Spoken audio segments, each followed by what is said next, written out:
Hello everyone and welcome back to another Strategoy video. We're back with more Lumineth content. It's index week. If you've been following our channel, you've already watched our index review that we did with both Ryan and Siegfried. Today it's only Jonas and Siegfried, and Ryan's already working on some different content. But for these videos, we're actually thinking, since we've already done the index review, we also wanted to cover all the War Scrolls because a change from 3rd to 4th edition usually brings a lot of changes with it. So going over all the War Scrolls is kind of important right now. So I bought Siegfried as some necessary reinforcements for the insights in this video. Thanks Siegfried for joining us once again. Thank you. It's nice to be back. Yeah. So guys, we're gonna cover some War Scrolls that we've already spoken about in the index review, but we're not going to go as in depth as on some of them. For example, the Sentinels one, which you will see in part 2, is covered more thoroughly in the index. But you could also check that out now if you haven't done so already. All right, so as a summary, just what we're gonna do now today for this series is we're gonna make 4 parts for you guys. We're gonna review all the War Scrolls, and I've decided to split those into 4 videos because it's just gonna be way too long if we don't. The video is gonna be too long, and I'm also away on holiday next week, so it's kind of easier for me to split the videos now, so you have some gradual content to look forward to. For part 1, we're doing Teclis and all the Scinari heroes, including Elania and Elthor. Part 2 is Eltharion and Vanari. And then we're moving on to part 3 and 4, which are going to be Elrith and Huracan. Now, Sieg, we mostly covered those last 2 parts in our previous video already, where it's all the Lumineth leaks so far, I think it was called. After the first battle report that GW showed us. Yep. Yeah. So I'm gonna do those solo probably because you've already given your input for that, and but we're doing part 1 and 2 with the 2 of us. All right. So guys, I just want to say there's so much amazing Warhammer content out there, and there's already content creators that have covered all of the War Scrolls for different indexes. So we really want to differentiate our content from those creators because they've already done a stellar job. What we try to do here at Strategoy is we want to go in depth, as you know, and we want to give you something extra. And one of those extra things that we want to give you for this specific video series is we're gonna rate the War Scrolls after we've talked about them as well. And the rating that we're gonna use is a pretty simple way of rating it. Obviously, it's highly subjective, and it's gonna be a 5-star rating. We're not doing halves, so it's 1 stars up to 5 stars. And this is the rating that you're gonna keep in mind. So 1 star is probably a unit that you best avoid including in your army. 2 stars is it's still a fine unit, but it's suboptimal. There's usually a better choice for that specific unit that maybe does its exact same job just as well, and is maybe even cheaper. Then the 3-star units are actually really nice units that are pretty good in certain situations. They might be tech pieces or something like that. 4-star units are actually great units in most situations. Think of in any general situation, you would be happy to have that unit. And then 5-star units are probably the units that are gonna get nerfed at some point because they don't. They would just be fine to bring in every list, and I think, Sieg, we've already nailed down 2 units that might get a point increase here or there, right? Yeah, sure, for sure. Yeah. So that's just something that I wanted to share with you guys. Keep in mind, it's early days still. We really wanted this content to get to you as fast as possible, but opinions might obviously change. Which is good because then we can make another video about it. All right, on to Teclis and the Scinari. Now, disclaimer, Sieg and I had to do a small edit here because we did some we missed something on Teclis, and I added some calculations in after the first time that we recorded. So here we are redoing Teclis. Teclis used to be like a massive thing for Lumineth players. He's been one of the cornerstones of competitive Lumineth play for almost an entire book. You were never a big fan because you thought it was a little bit of a crutch, I guess, and easily taken out in some matchups. You must not feel better about him now, though. No, unfortunately not. I think he's overall worse, and I can't say I'm happy about that because there is somewhere between each side a place where Teclis can be good and also not good. Yeah. Thus far, it seems that GW have missed the mark there. Yeah, so while our index, I do think our index is amazing, internally balanced, but Teclis really missed the mark, as you said. There's just so much change for him, and he's in a really weird place. He used to be this magical powerhouse. He still is. I do think he still is, because he still autocasts things on a 10, which was your usual approach. And the way he unbinds stuff now and banishes things is actually more effective in a lot of situations, unless you're coming up against a spellcasting dominant army yourself.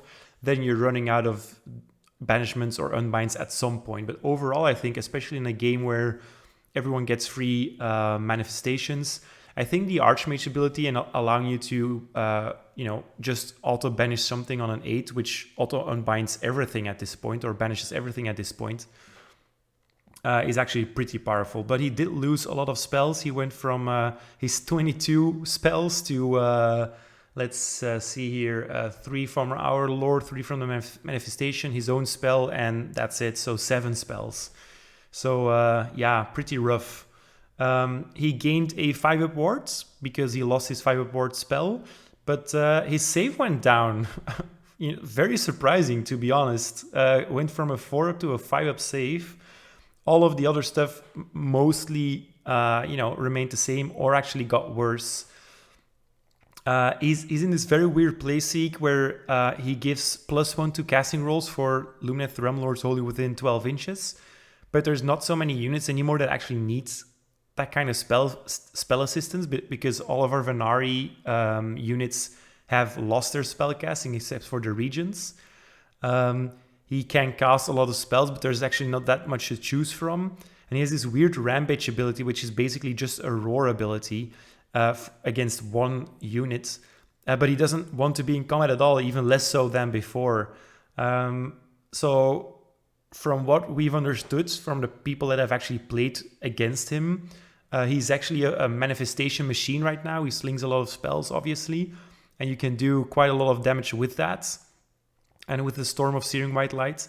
But no Spell Portal shenanigans anymore, because Spell Portal increases the casting value, not the casting roll, the casting value by 1. Yeah. Thus, the Storm would be casting value 11, and you could not auto-cast it on a 10. Yeah, it's sad times. I mean, the Spell Portal is weaker anyways. It only adds now 9 inches of extra range. So it wasn't that as great as it was before, but it's still another nail in the coffin, so to speak. Yeah. And I mean, his combat was bad. It is worse. His yeah, we'll look at some stats for that in a sec. Yeah. The rampage is so so unnecessary. I mean, he won't go near any enemy units most likely. Yeah. And we see this trend with other god models, Seek, where they're nerfing the abilities and putting more of their damage into their weapons and ranged into their weapon profiles. But that's not the case for Teclis. But he's still weak in melee and ranged, which is normal for a mage god, I guess. Though he's still a god, so I would assume that he could still just as well be decent in combat as well. But they've not managed to give him his magical prowess. I think this War Scroll could be good with more spell possibilities, and he just really needs a bump in either his normal save or his ward save. But other than that, it's not looking great. Yeah, and he's very expensive. Yeah. And I mean, 590. It reminds me of a situation when you go to a supermarket and you see the price tag of a new product, and it's 9.99 or something to Yeah. fool your eye or Yeah. something. He's still 600 points. I would, after I saw the War School of Croak, I think it would be around those points, and even then, I would probably pick Croak over him. Yeah. The Storm of Searing White Light, it's weaker than it was before. No spike on the damage, but because before, if you got a bit lucky, it could do 6 damage, 6 mortal wounds, and that could one-shot an enemy hero. That is not going to happen now. You need the spell to be cast at least 2 times and roll well in order for anything like that to be possible. Yeah. And You can cast I it in mean, your opponent's hero phase now, though, so that's a thing, but still. yes, but again, it's tough, and it's people say that you can use the manifestations to screen and to protect yourself from deep strike abilities, which is true, but all of these things can go away with a good banishment roll. Yeah. So you can rely on that. Most endless spells or manifestations, as they call it now, are on a 7 to be banished. So it's so easy Yeah. to. The thing that you could do is with magical intervention, you need to wait till the last moment. So either your opponent's saving one of their unbinds, or you just get it for free. And even if they save their unbind, they still have to, beat your 10 casting value. And then you could summon an endless spell in their hero phase to block off Teclis a little bit. You could summon Palisade, for example, to his Palisade is exactly as wide as his base is at the widest point. So you could theoretically hide his base and himself behind Palisades. But if they move, an inch or two, then you can still draw a line to his base once again. So that's a little bit annoying. I just want to point out that would work even though he's a monster, because Palisade doesn't actually interact with the monster keyword. So that would actually work. I've heard good things about the Morbid manifestation lore with Shackles and the Purple Sun. Purple Sun obviously has a pretty big casting value of 8, I think. So being able to auto cast that is nice. Combines well with Sentinels that like the minus on the save that the Purple Sun debuffs on your opponents. So that's all pretty good. So I do feel like there's some tech here for Teclis, but he used to be a pretty polarizing piece in the sense that if you played against an army that had no way to deal with him from range, you would usually dominate. But once you came up against an army that was good at range or had one very specific ranged unit, like a couple of long strikes or just any KO army, to be honest, they would just lift him in one turn pretty easily. I think that's still true, more so than before, obviously. And now he's also a War Master, which forces us to make him our general unless we have a different War Master to choose from. Thus also giving your opponent a battle tactic or even actually priority target versus him in certain situations. So him being a War Master is actually a further debuff for him. Yeah, and I mean, even if we don't take into account how fragile he is, are you willing to pay 600 points just to have a very steady summoning of manifestations? Because when you strip him out, I mean, that's the essence of what he is now. So why shouldn't I just use 2 Calligraves? Yeah. Or something? it won't be as good, but I don't think you get as much as you need. Yeah, the thing is, as you should get from 600 yeah, points of that's the thing. investment. It's actually for 600 points, I could see it work in certain situations. The problem is everything else in our army that you want to take to, make up for the weaknesses of Teclis has become so expensive that there's just not a lot of wiggle room left. For example, you probably want a different War Master, so that's either Eltharion or one of the big spirits like Severed or something, or Avalanor. Eltharion But is not a War Master for some reason. Eltharion? No, he's not Damn. a War Master. Well, that's even worse then. Only, So yeah, it's only Avalanor and Severed, Severed. if I remember Yeah, correctly. which is super weird. Anyway, but you would need one of those to shift him from your general position, which is something that you want, thus even increasing his points by that. You probably want some Dawn Riders in there as well, because they're just phenomenal at doing things that Teclis is not good at. So that's also 210 or even 420. There is not a lot of wiggle room left then to fill up your list, and how are you going to win a game at that point? That's also a big question. So it's I think it's difficult. I would encourage everyone to try it. I will leave him at 2 stars for now, meaning that he's just suboptimal. As Sieg mentioned, there's units that you could take for his point cost that would do, similar stuff that you want him to do and do different things as well. But with some small changes to the book, or to a, with a different general's handbook, maybe even, he could still become useful once again.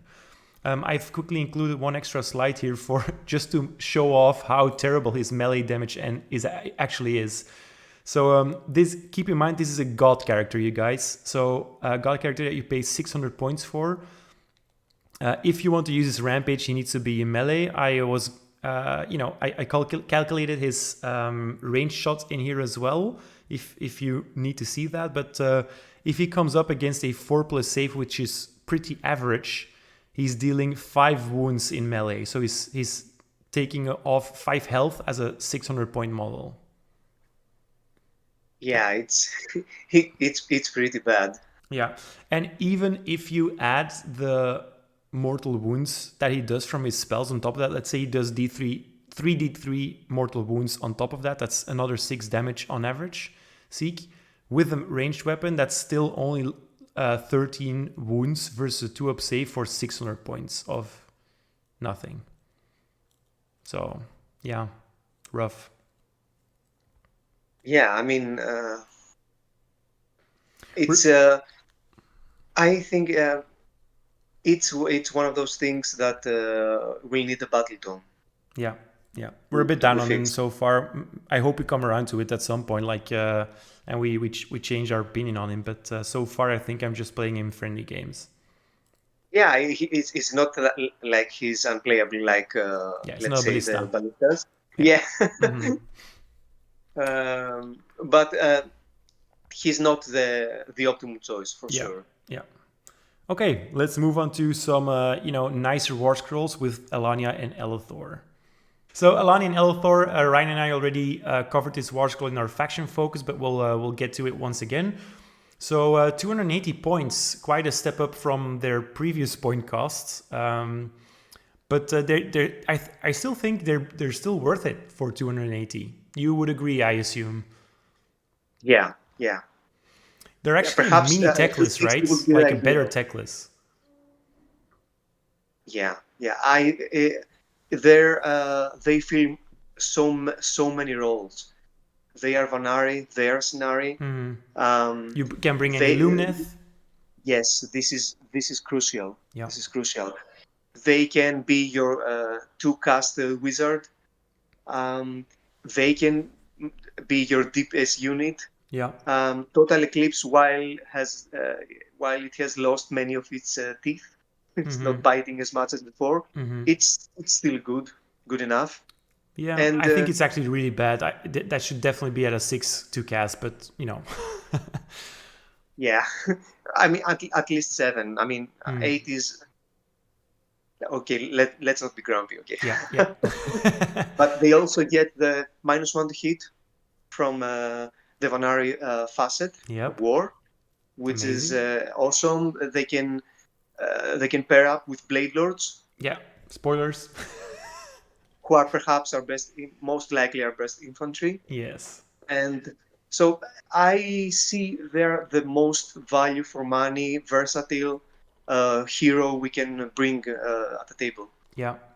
Yeah, I gave these guys initially a 5-star, then I went to a 3-star because I saw some people down and I was like, maybe I should be more realistic and not hype them up too much because it's still almost 300 points.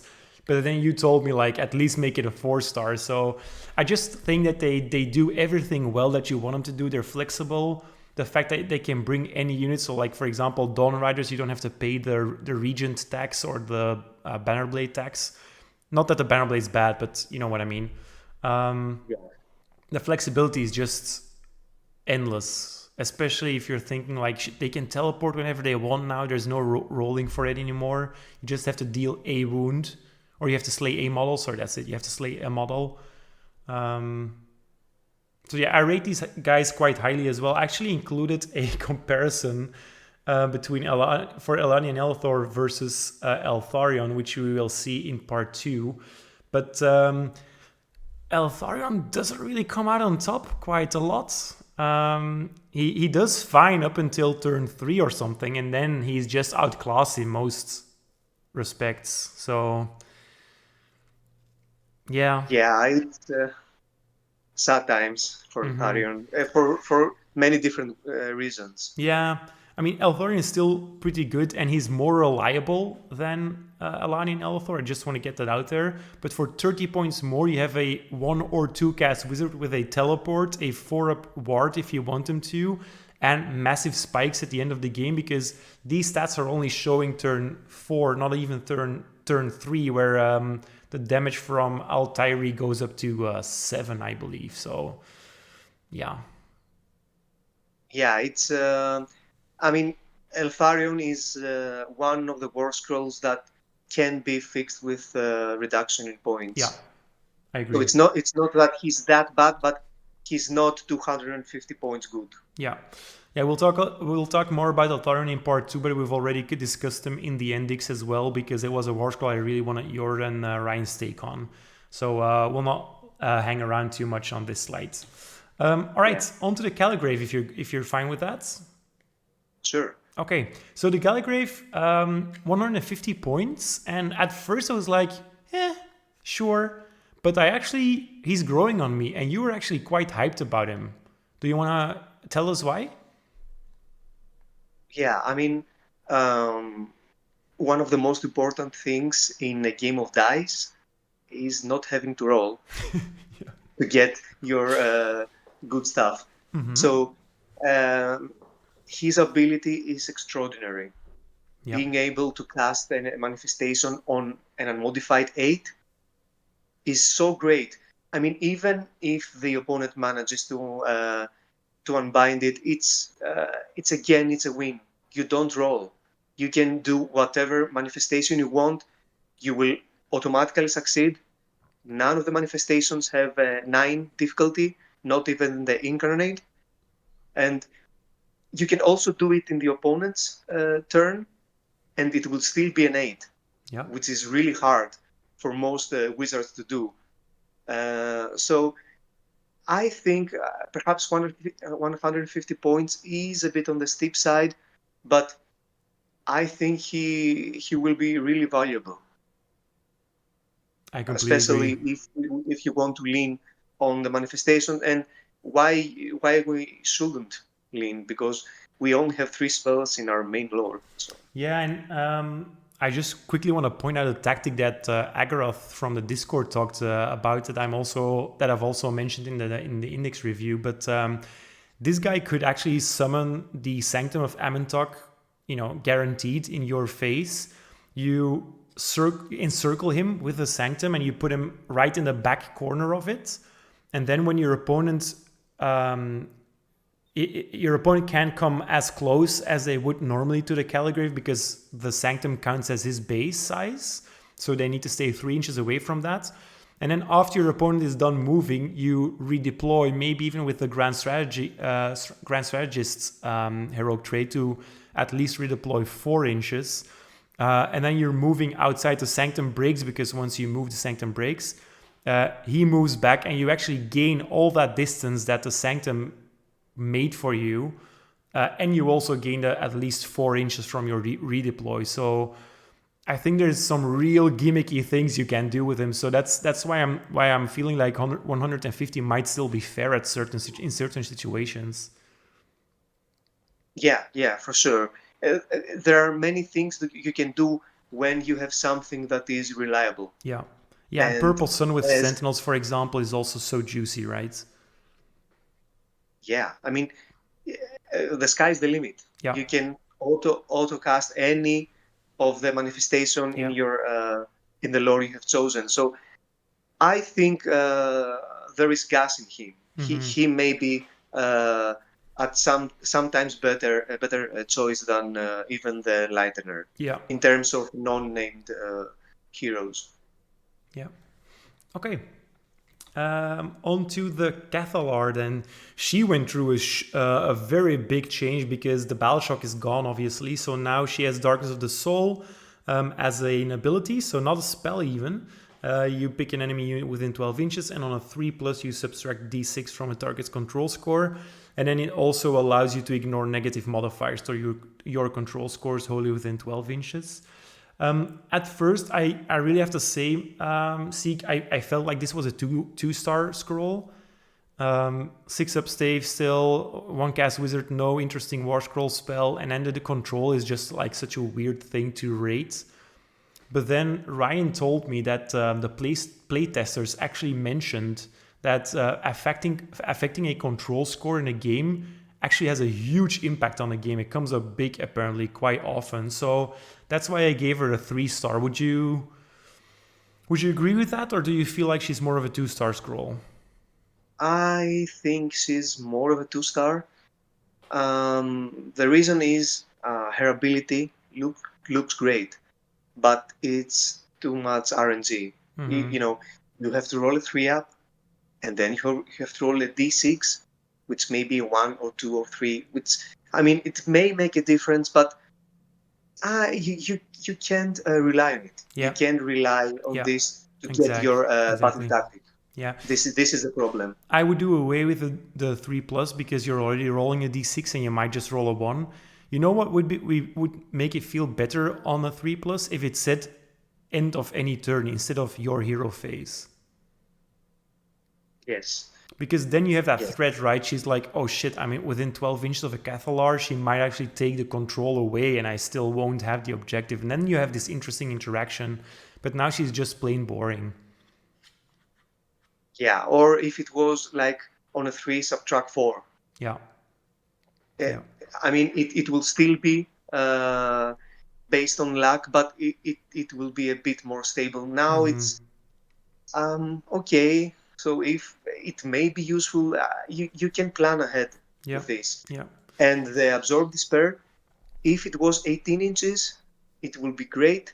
Now with 12, it pigeonholes us once again with castle builds. Yeah. And I don't think these castle builds are a place where Lumineth will want to be in this edition. Yeah, it seems like we're more flexible in our way of moving, but more on that in the index review as well. Yeah, I think the only reason why you're ever bringing her if you're like, okay, I need something cheaper because she's our cheapest Scinari hero. So if you need the cheapest hero, then that's her. Or if you want to stay below that 50 points threshold to get an extra command point or something like that, maybe. But if I ever have the choice of paying 30 points more for a Caligrave or paying just 120 for the Cathalar, I'm going with the Caligrave 100%. Yeah, I believe she will be used if you really want a Scinari wizard and you only have 120 points available. Yeah. Okay. On to the Scinari Enlightener. I was about to say the last Scinari because I always skip the Lord Seeker in my mind, but they're still they're still coming. The Enlightener is something that I actually rated as a 4-star, but you kind of moved more towards a 3-star review or a rating, I should say. Now, what's still juicy about this War Scroll is she's still a 2-cast wizard for 180, which is nice. I mean, only 3 points more than a Caligrave for an extra spell cast. And she has a War Scroll spell compared to the other Scinari stuff. So Ethereal Blessings was a spell that we didn't use often enough, I think, because we just had so many good spells, and you had to choose your spells, and then you usually wanted to pick something that was more interesting, right? But now that you get all your spells anyway, and you actually have this as well, it's pretty good. I mean, I see this as a great boon on the new Dawn Riders, but also still on the Blade Lords, for example, with their 5-up wards protection now. Close to an Enlightener, 5-up wards, 4-ups unmodifiable save, -1 hit from the Venari facet of war. Still juicy. But then, you know, you've got a Rune of Enthlai, which used to double up on your first Lore of Hish spell cast. It's a little bit worse now because you still roll a 3+, but the second time it counts as a second cast. It doesn't actually use your power level for that, but it can still be unbound, which makes her, well, which makes this ability specifically worse than it used to be, right? Yeah, again, is much more luck dependent. And I mean, you may just roll a 6 and have 2 spells on a 6, and they may be much easier for the opponent to unbind. Yeah. And also, Ethereal Blessing cannot be cast on the Dawn Riders because it is only infantry. So we can't have that free up. Yeah, that's true.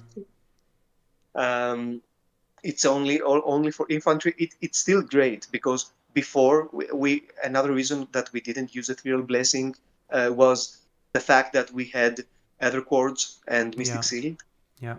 And so it wasn't that good. Now it will be more impactful, but still, I mean, she's good. She's very good. But I'm not sure that she will be that much of an auto-include. And again, you see, okay, so I can, for another 100 points, I can have the twins in my list. And they will beat things up. And they can be a 2 spellcaster. I mean, I'm not sure. I think she has a place in infantry lists. But I think that's why I think she's a 3. Yeah. She's a good War Scroll, but not excelling in... the thing that would change my mind about all of these Scinari heroes is if they were all Paragons, and they could be taken as a sub-unit, as a sub-hero in another hero's regiment. I feel like that would be so flavorful for all these scenarios, right? They're like the counselors of the melee or the martial heroes. Yeah, and I mean, as we have already mentioned, I believe that we will have less heroes. Yeah. Initially, I thought that I would be. I like all these heroes, and they have so many good abilities, and I will want to have 4 of them, and I will have to keep it on 3. And now I have changed my mind, and I feel that it will be 3 heroes max, and sometimes 2. So there are 2 precious spots for heroes, and it will be a tough competition between them. Yeah. Okay. So just to clarify, guys, the super strong with Dawn Riders here has to be scrapped on the slide. So that's a mistake by me. Thank you for pointing it out, Sieg.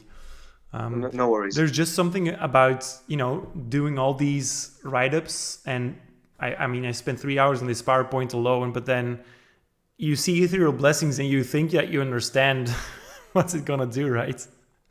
But you miss that one word and then here we are. Okay. Onto the Lore Seeker, our first 1-star rating. Well. I would say How the Mighty Have Fallen, but he had fallen before that as well. There was a time where you wanted a lot of lore seekers just to start capping from the get-go, but this is just plain weird, this war scroll. So you can deploy him anywhere on the battlefield now, so also in your opponent's zone, for example. And that used to be quite nice because then you had that 3-inch bubble around him that they needed to stay away from. And certain abilities even force you to stay away 9 away from him, so he could actually zone out a certain objective or something like that. Especially on smaller objective size, that would have been really interesting now. But then there's this designer's note, interestingly enough, and it says enemy units that deploy after this unit can deploy in combat with it. Well. Yeah. He's a bit of a letdown, although just one note, I think he's 170 points.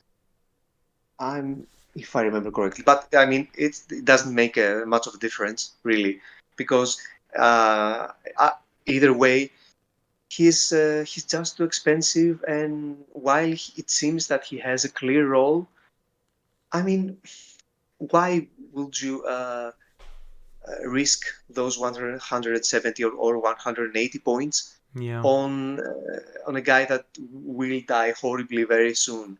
And they even made him squeezier. He used to have 6 wounds. Now he only has 5.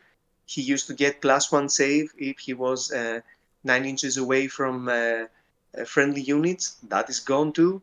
And the other quartz, the Mystic Shield, and all that are, so there is no way for him to be tough. Mm-hmm. He doesn't have a War Scroll spell. I just don't see, and there is no Blizzard. There is no game-winning spell that you will want to do on the first turn. Yeah. I mean, one could argue for Overwhelming Heat. Go first and halve but even then. But yeah, even then, and again, as we said with Enlightener, he has to fight with so few hero slots and so other better War Scroll like he is.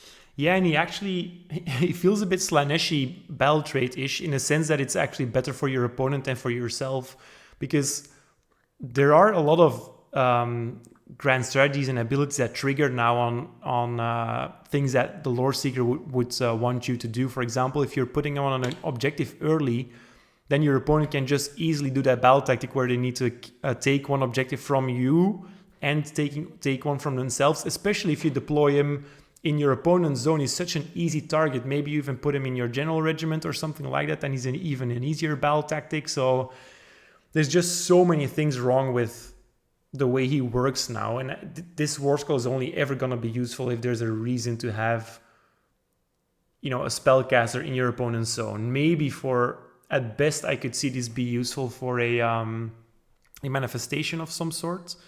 For example, dropping the Purple Sun and then shooting with your Sentinels. I could see that happen. But the Purple Sun is an 8 to cast. Yeah, and once you cast it, it must be 9 inches away from enemy units, and it cannot move on the turn you cast it. But it can charge. But that's after shooting. Yeah. I mean, it's a Hail Mary even then for a 9 charge. I think he needed a rework from the ground up, because his old abilities just does not translate well in the new edition. Yeah, I feel like the Lore Seeker he's a solo agent. He travels alone and he seeks lore. I don't get that from his War Scroll. I understand the lone agent part, sure. That's fine. It's a weird ability, especially for a hero that you're paying 170 or 180 points for. But where's the lore seeking thing? Yeah, I mean, I think his rules contradicted his lore even before. Yeah. From day one, I think. Yeah. It would have been super cool if his rule was, instead of deploying anywhere on the battlefield, that you got to bring an extra artifact or something. Yeah, yeah, because he collects them Yeah. in the lore. Yeah. So there are many ways that you can make him work, but I believe that all the guys that created the 4th edition had an exorbitant amount of Oh, for war sure. scroll. Yeah. So I don't think they had the time Yep. to really sit down and Yeah. take a really good look at each and every war scroll. Yeah, I And they mean, were mainly focused to make a good base with good balance for the new edition. yeah. Yeah, I'm actually happy that you mentioned it, because that was something I thought of while I was making this PowerPoint, because I was so overwhelmed by information. I was making 2 PowerPoints at the same time. I was working both on these parts and on the index review PowerPoint. And I was like, how did that team make 24 completely new armies? So I understand that they're basing their war scrolls on what they did before ish. But yeah, so I completely agree with you. It's a massive effort. So maybe the next edition, or in Yeah, our new and battle tome. everything is a transition Yeah, rule and war scroll, I believe. yeah, yeah. But I would never take this guy, not even if he was super cheap. Yeah, I mean he's barely better than Stars of Ballista. Yeah, But only barely. yeah. On to the next one and the last one. So I actually included the Riverblades into this segment, Siegfried, because I had no place to put them. I could have put them in the Huracan or Elrith videos, which in hindsight would have been wiser probably. But since all the Scinari could bring Riverblades, I thought, why the hell not? So here we are with the Riverblades. For this unit, we also had to do a small edit because we missed a small extra thing that they could do, and it's actually not as small as we think. But I also feel like it's handy for us to clarify how their abilities will work in a turn, because I've seen some misconceptions about that online as well. So the Riverblades here, Seek, they're a Warcry warband. They cannot be reinforced. It's 140 points per 10, so that's the typical Lumineth number for our infantry. And I love how they managed to make this unit still feel different from the 3 other infantry units that we have that price range. So different from Stone Guard, different from Wardens, and also different from the Blade Lords. The Riverblades are actually amazing compared to what they were before. I didn't really like them in their 3rd edition version, but this is amazing. Do you want to maybe explain what you love about this war scroll? Because you also rate them quite highly, right? Yeah. First of all, they have a very good DPS. It doesn't seem so at first sight, but they actually do quite decent damage for their points. They're quick. They have the ability to travel the waterways, which lets you remove this unit from the battlefield and set it up again on the battlefield wholly within 6 inches of the battlefield edge and more than 9 inches from enemy units, which means they can get away from combat whenever they want. And they pose a constant threat for the opponent, for his back lines, for the objectives on his territory. This is a really handy ability, but the main allure of the unit is their other ability, which is called Relentless as the driving current. Yep. So what this ability does in essence, in the combat phase, this unit can move 2 to 6 inches. You can pass through models as if they could fly, and you just have to end that move in combat. So 2d6, it is a bit random, but 7 on average. yes. So but the utility is endless. In actuality, because there is no keyword, you get to make in reality a counter charge. Yeah, free charge basically. Free counter charge. Yeah. Yeah. So the opponent Well, must free be counter close. charge, but also a free charge. You could do it in either combat phase. Yes, this is adds a second opportunity to make a charge. So Yeah. it's like they also have a reroll on charges. Yeah. But not only that, imagine you can run 6 with them. Mm-hmm. So 7 plus 6 is 13 inches. If you add speed of his, that's 17 inches, and then roll 2d6 in the start of the combat phase, because the abilities that happen in the combat phase happen before the fighting starts. Yeah. So that's something that I wanted to clear up because I saw this being phrased wrong online. You could not do this after you fought. So you can't do the fighting and then do this, or you can't have your opponent fight, then pop your ability and then fight yourself. So all of the abilities happen before you start selecting units to fight. So that's just something that we want to clear up here. Yeah, and I mean, you can engage units at any point. And even if it is the enemy's turn, you will say that they only have 1 wound and 5 up save, and the opponent can murder them, right? Yeah. But your opponent's turn, he will most likely have charged with one of his good hammers in one of your important units. So if you engage these guys with another unit, you pose to your opponent a choice. And the more choices you present your opponent with, the higher the chances that he will choose poorly. Yeah. Yeah, I really love this unit so much. And the more I think about it, the more I love it. I wish we would have spent more time on it in the index as well. But none of us picked that unit back then when I was making a PowerPoint. So we're stuck with the units that we've chosen now. But I'm looking forward to playtesting this unit a lot and then making a specific video guide about them. I think their only downside freak is that they're pretty fragile and that they, in a lot of situations, need some planning ahead. For example, if you want to use a travel waterways to score battle tactics, you could obviously use this for controlling a terrain piece, for example, but you couldn't take the flanks with it because it counts as a teleport. Yeah, So sure. you need to do it a turn ahead or something. But I mean, back in the day, like just third edition, I took what's their face? The Sylvaneth one, the Tree Rifts. The Revenant. Yeah, for I think they're 120, 130 or something for 5. 2 wounds each though, so a little bit similar to these guys. And I took them just for the teleport. And even though their teleport is in some way stronger than the Riverblades' teleport, they didn't have any scary damage output, and it didn't come close to their combat ability, Relentless as a driving current. So, wow, really amazing. Yeah, I feel they will be a bit in competition with Wind Chargers. Yep. Depending on the list you want to run. But they grow on me with each day passing, and as we see the new factions and the rules unfolding as a whole, I think they will offer much needed utility. Yeah. In our lists. I also wonder, Especially if you opt not to go the Huracan way. Yeah.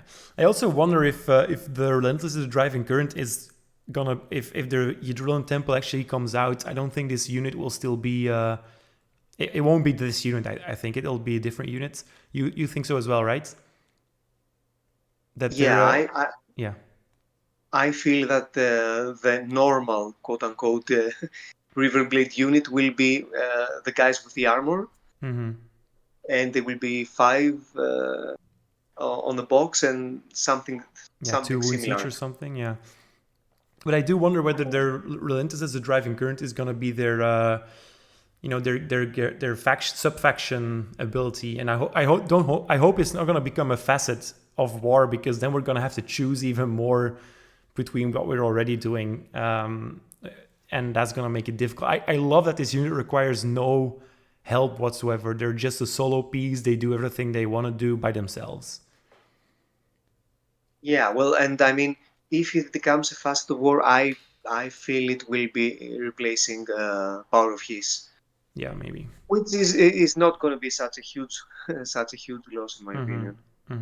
But again, I hope that if they get a fast war ability, it will not be this, and this will remain on not if not on this war scroll, on the equivalent river temple infantry we get. I mean, when we get extra temples, they're gonna have to reconsider the whole facet of war thing anyway, because you're effectively adding another option, thus also taking away other options. So it's gonna have to be recalculated anyway. But yeah, lovely units. I'm leaving it at 3 stars, though I would almost, inch towards a 4 stars at certain situations. But they're all only on a 5-up save, and I feel like once people get to see their power, it's just aiming, shooting, and they're all gone. But yeah, and they're high skill level unit. Yeah. A player that is on his first or her first steps in the game should probably stay away from them initially, at least. Yeah. Just to get more experience in order to be able to actually use them and have fun with them. Yeah. All right. That's it. We're at the end of the video. Siegfried, I want to thank you so much for joining me for this first part here. We're gonna record the other parts as well. It's unsure whether you're gonna be able to join me timing wise for all of them, but probably 3 out of 4 at least, maybe even 4 out of 4, depending on what we can make happen here. But I want to thank you so much for joining me, Sieg. Having your input here is always super nice. And I also want to thank everyone for watching. This is our first, big series into 4.0, AOS 4.0. And, you guys have been so supportive over the last couple of weeks when Ryan and I were pumping out the content. You've been staying positive. You've been commenting and liking, and I would really, really want to thank you once again for doing that. And please do so once again now. Show some love to Siegfried for joining us and freeing up some time to be the tactical genius that he is. And if you want to follow along for parts 2, 3, and 4, you should definitely subscribe and stay in touch. And if you want to catch up with either me or Sieg or some other very clever people in Discords, then go meet us there, and we'd love to talk to you. See you in part 2. Bye-bye.